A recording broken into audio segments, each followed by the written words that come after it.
formal, informal, semi-correspondence, and correspondence requirement, and directions, grammar, and vocabulary. See, formal, obviously, writing for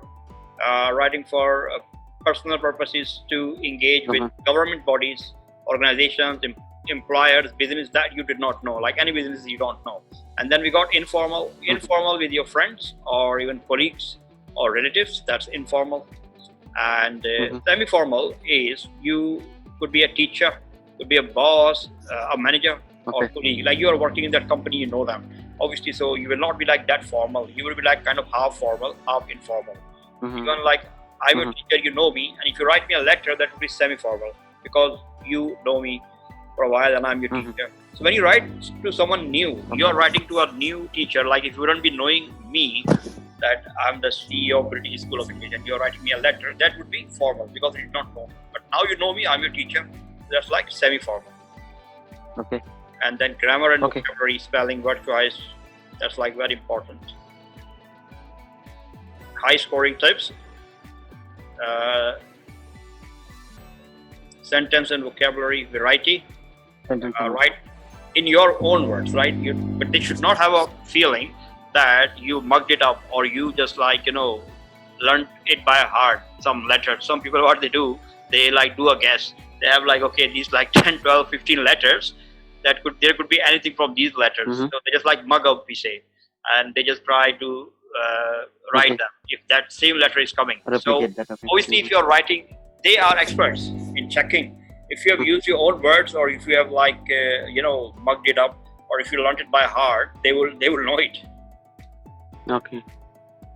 Mistake-free sentence. It should not be any grammatical mistake, should not be any spelling mistake, and obviously, punctuation, comma, and full stop, parentheses, all these things should be like, sentence should be mistake-free.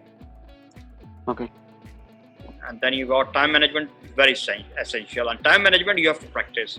You write and you just like keep counting the words, like even 10, 15, 20 times if you have written. So make a habit to write at least one letter or two letters every day and count the words as well. So you have to make a habit and you have to like, get used to writing. So like simulate exam, no breaks, like it's 1 hour and they don't give you any break. Okay, use real answer sheets. Okay. Attack. Rubric is like, as I told you, that increase your band. Like if you write 1 or 2 letters, you send me, I will check it and I will tell you that I can give you 5.5 for that. And then rubric means like you have to jump out. You have to move up the letter. So next 6, then after that 6.5, because I'll be doing the assessment and telling you these are the mistakes. Because of that, I'm giving you 5.5. So you don't do those mistakes. Then 6.5, 7, like that, you will grow gradually. Simulate exam pressure. Don't take any pressure and take it easy. Okay. See, address the person, business, not necessarily give address. Like you are addressing the person whom you are writing the letter or business.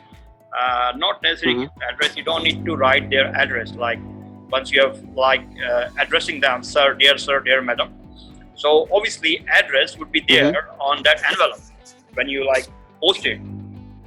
So underneath, lot of people what to do that underneath that when they address dear sir, or madam, and they put that address of that company. You don't need to, because obviously you'll be posting it and that address will be there on the envelope anyways. Okay. Yeah. So address all parts equally. Answer specific topic points. So all the specific topic points and about the topic you're writing the letter, make sure you cover all of them and be like specific. Use your imagination, practice with a grammar application, like I told you, Grammarly. It's a very good application.